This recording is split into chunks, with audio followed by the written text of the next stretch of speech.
मेरी video flax seed के बारे में है और इसमें मैं यही कोशिश करूंगी कि इसमें आपको फ्लैक्स सीड के बारे में सारी मालूमात मैं आपको दे दूं। तो अगर मैं कुछ मिस कर जाती हूं तो प्लीज़ मुझे कमेंट बॉक्स में ज़रूर बताइएगा। और मेरी जो बहनें कंसीव करने में प्रॉब्लम का शिकार हैं तो वो मेरी इस वीडियो को गौर से देखें और अलसी का इस्तेमाल अपनी जो डाइट में यकीनी बनाएं। और इस वीडियो को मैं शेयर करने से पहले मैं आपको ये कहना चाहूँगी कि आप लाइक करें या ना करें, सब्सक्राइब करें या ना करें, शेयर करें या ना करें, लेकिन वीडियो को देखकर मुझे दुआ ज़रूर दे दीजिएगा। तो अब चलते हैं वीडियो की तरफ। तो सबसे पहली बात तो ये कि फ्लैक्स सीड हैं क्या और ये कहाँ से आते हैं। तो ये एक फ्लैक्स नाम का एक प्लांट है, इसके ये बीज हैं तो इसलिए इसका नाम फ्लैक्स सीड पड़ा। और इसके बेशुमार फ़ायदे हैं, इतने फ़ायदे हैं कि मैं जितना भी हम इस पे बोल लें बहुत ही कम है। इसमें अल्लाह ताला ने बहुत ही फ़ायदे रखे हैं इंसान के लिए।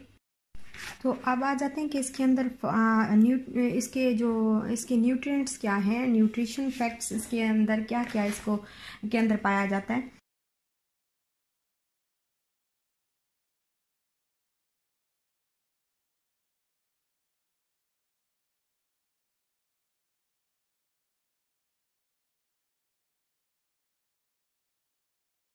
तो अब आ जाते हैं इसकी हेल्थ बेनिफिट्स की तरफ कि इसके बेनिफिट्स, इसके फ़ायदे क्या हैं। तो फ़ायदे जो इसमें सबसे पहले नंबर पे जो आता है कि इसमें ओमेगा 3 फैटी एसिड बहुत ज़्यादा मिकदार में पाए जाते हैं। ये बेहतरीन सोर्स है ओमेगा 3 फैटी एसिड का। और ओमेगा 3 फैटी एसिड के तमाम सोर्सेज जिस्म की फालतू चर्बी को ख़त्म करने में मदद देते हैं और जिसमें इंसुलिन के लेवल पर को रेगुलेट करते हैं। इनसे जिस्म को फालतू चर्बी बर्न करने में मदद मिलती है और ये इस काम में जादुई असर रखते हैं। नंबर 2 ये है कि हार्मोन्स को बैलेंस करने में बेहतरीन किरदार अदा करते हैं। एक्चुअली जो इनफर्टिलिटी की बड़ी वजह होती है वो हार्मोन्स का बैलेंस ना होना है। तो इसमें फाइटो एस्ट्रोजन पाए जाते हैं जो कि जिस्म में कुदरती एस्ट्रोजन का काम देते हैं। इनको कुदरती एस्ट्रोजन को प्रोड्यूस करने में हेल्प करते हैं। तो ये जो एस्ट्रोजन होता है ये हार्मोन्स के लेवल को बैलेंस रखता है। थर्ड नंबर पे है कि ये तेजाबियत और गैस को ख़त्म करते हैं, जो कि आप सबको पता ही है कि ये मोटापे की बहुत बड़ी वजह है।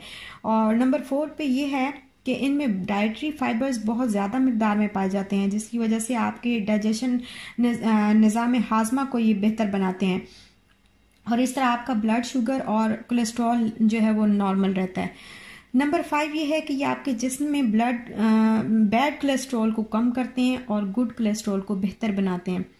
नंबर 6 ये है कि ब्लड प्रेशर को कम करने में बेहतरीन किरदार अदा करते हैं। नंबर 7 ब्लड शुगर, तो आपको पता ही है कि जैसे आलमी मसला बनता जा रहा है तो फ्लैक्स सीड शुगर को कंट्रोल करने का बेहतरीन जरिया है। ये जिस्म में इंसुलिन की मिकदार को नॉर्मल रखते हैं। एक मुनासिब मिकदार में इंसुलिन पैदा होती है जिससे शुगर नॉर्मल रहती है।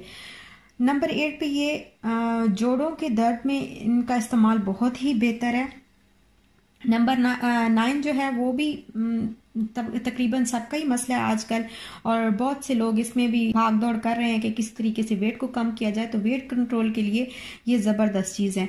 एक तो ये है कि इनके अंदर फाइबर्स बहुत ज़्यादा होते हैं। दूसरा ये खाने में अगर आप इनका इस्तेमाल करेंगे तो आपको भूख कम लगेगी, आप खाना कम खाएंगे, लेकिन इसके अंदर जो मौजूद तमाम ग़िज़ाई अज्जा हैं वो आपके जिस्म की ज़रूरत को पूरा करते रहेंगे। तो इस तरह वेट बढ़ने की नौबत ही नहीं आएगी। फिर इसके बाद ये है कि ये एंटीऑक्सीडेंट है और जिस्म के अंदर जहरीले मादे और गंदे फासिद मादे ये निकाल देते हैं। जहरीले मादों से जिस्म को पाक कर देते हैं, साफ कर देते हैं, जो हमारी सेहत के लिए नुकसानदेह होते हैं। PCOS और इनफर्टिलिटी, तो जिन लेडीज़ को सिस्ट की शिकायत होती है उनके लिए ये बेहतरीन नेमत है। वैसे तो बहुत सारी रेमेडीज़ हैं इसके लिए, लेकिन फ्लैक्स सीड बेहतरीन है इस काम में। इनमें फाइबर्स होते हैं, एंटीऑक्सीडेंट हैं, ये आयरन है इसके अंदर, पोटेशियम है और मैग्नीशियम है इसके अंदर। तो पोटेशियम भी है जिसकी वजह से ये सिस्ट को ख़त्म करने में अहम किरदार अदा करते हैं। पोटेशियम जो है वो सिस्ट का पानी खुश्क कर देता है और सिस्ट बिल्कुल जो है वो बिल्कुल ख़त्म हो जाते हैं। और इसके अलावा जिनको PCOS का मसला है उनके जिस्म में मैग्नीशियम भी बहुत कम होता है, तो जिसकी वजह से बेख्वाबी, नींद ना आना, चिड़चिड़ापन, घबराहट रहती है हर वक्त। तो फ्लैक्स सीड में मैग्नीशियम 98% होता है, तो ये जिस्म की वो कमी पूरी करता रहता है।